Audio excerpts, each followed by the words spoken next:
In this video, I will be showing you how to turn on or turn off the HDR settings on the MSI monitors. For that, the process is very simple. In order to send the signal of HDR to your MSI monitor, first thing you need to do is go to your display setting and turn on the HDR option on your monitor from the Windows.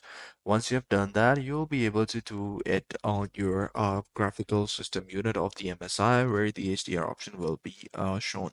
So here, when you go to the display setting, you will see the Windows HD color setting. Simply go ahead and click on this option. If your screen supports the HDR, it will show over here and you can toggle it on or off. And if not, it will show you that use HDR and the result is no. So after doing that, what you need to do is go to the Access OSD menu, press the joystick on the button on the backside of your MSI monitor to open the OSD menu. Navigate to the HDR setting, go to the display or picture setting and look for the HDR option. Enable or disable the HDR from there and then apply the changes and exit the OSD menu. So that is how you guys can do it. I hope you found this video helpful. If you do, please consider subscribing to the channel, like the video, share the video, and don't forget to hit the bell icon so you won't miss any future updates. Take care. Bye bye.